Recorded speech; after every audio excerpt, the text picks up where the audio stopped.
Clôture dans le vert ce soir pour le CAC 40. L'indice parisien gagne 0,85% à 6287 points. Sur la semaine, l'indice parisien gagne 1,91%. On notera d'ailleurs que c'est la troisième semaine de hausse consécutive pour le CAC 40. L'optimisme est d'ailleurs toujours de mise sur le marché parisien depuis ce matin, alors que les signaux d'un retour à la normale parviennent des États-Unis mais aussi de Chine. Après la salve de statistiques encourageantes publiées aux États-Unis hier, la Chine faisait état ce matin d'une croissance de son PIB de 18,3% au premier trimestre 2021 sur un an. Une croissance record à nuancer tout de même avec un premier trimestre 2020 lourdement affecté par la pandémie. Dans le sillage d'une reprise économique déjà amorcée sur la fin d'année 2020, les analystes attendaient même une croissance légèrement plus élevée du PIB dans le pays en annuel mais aussi en trimestriel, où cette croissance de PIB n'est finalement que de 0,6% par rapport donc au dernier trimestre 2020 contre 1,6% attendu. Même tendance du côté de la production industrielle en Chine qui rebondit de 14,1% au mois de mars mais qui reste inférieure aux attentes des analystes. Les ventes au détail ont en revanche surperformé les attentes des analystes affichant une progression de 34,2% sur le premier trimestre. Aux États-Unis, les investisseurs ont pu découvrir l'indice de confiance de l'Université du Michigan. Celui-ci ressort à 86,6 points, soit en légère progression sur un mois. Du côté des rendements obligataires, le taux à 10 ans aux États-Unis reste stable depuis ce matin, aux alentours des 1,58%. Mais la tendance à Paris a été également marquée par de nombreux résultats d'entreprise aujourd'hui. Si ceux de L'Oréal ont déçu les investisseurs malgré une progression des ventes sur le premier trimestre, les valeurs automobiles viennent en soutien dans le sillage de la publication des résultats de Daimler.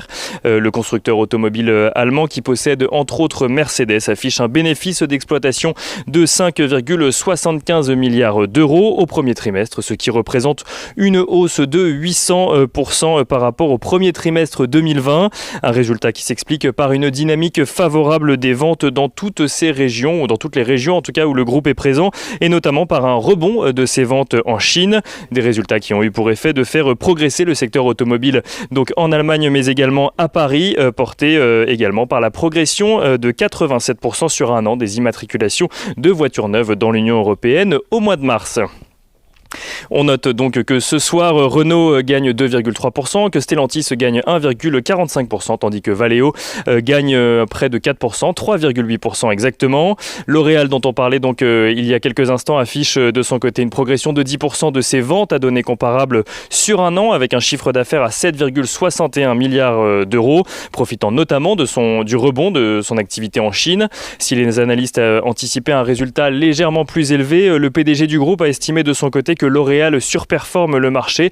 Il le surperformerait de 2,5 fois. L'Oréal qui est d'ailleurs confiant dans sa capacité à faire progresser ses résultats sur l'ensemble de l'année. Il n'empêche que les résultats de L'Oréal donc pour ce premier trimestre 2021 sont sanctionnés par le marché avec un titre qui perd 1,82% et qui signe la plus forte baisse du CAC 40 ce soir. Du côté des autres valeurs à suivre à Paris aujourd'hui, la Française des Jeux a annoncé ce matin que son chiffre d'affaires progressait de 5,2% au premier trimestre 2021. Le groupe de jeux d'argent a notamment constaté une hausse de près de 12% de ses mises sur la période grâce notamment aux mises en ligne, 2 fois plus nombreuses que l'année dernière. Les mises en ligne qui représentent d'ailleurs à peu près 12% du chiffre d'affaires du groupe actuellement. La Française des Jeux qui s'apprécie ce soir d'un peu plus de 0,5%. Fnac Darty annonce de son côté une croissance de 21,7% de son chiffre d'affaires au premier trimestre 2021 toujours à 1,81 milliard d'euros. Le groupe anticipe cependant un premier semestre toujours marqué par la crise sanitaire et s'attend plutôt à revenir à une situation normale au second semestre. Fnac Darty qui reste donc confiant mais prudent sur sa performance en 2021. Le groupe s'apprécie tout de même ce soir de plus de 4,9%. Et on finit avec Virbac à Paris qui annonçait ce matin un bond de 17,5% de ses ventes au premier trimestre à 266 millions d'euros. Le spécialiste de la santé animale revoit à la hausse ses objectifs pour 2021 et anticipe à présent une croissance de son chiffre d'affaires de l'ordre de 6 à 10%. Le titre Virbac qui affiche ce soir une progression de 18,5%. Et on note rapidement, non plus à Paris mais à Wall Street, que Morgan Stanley, la dernière grande banque américaine, à faire le point sur ses résultats trimestriels cette semaine, annonce des résultats en forte hausse et supérieurs aux attentes. Morgan Stanley qui affiche un profit net de 4,1 milliards de dollars contre 1,7 milliard de dollars un an plus tôt. Son bénéfice par action ajusté ressort à 2,22 dollars contre 1,68 attendu. Et on finit du coup ce point de la journée mais également de la semaine avec l'agenda de la journée de lundi. Lundi, les investisseurs suivront les publications trimestrielles de Forestia mais aussi de GTT ou encore de Mercialis. Aux États-Unis, Coca-Cola ou encore United Airlines publieront également leurs résultats trimestriels.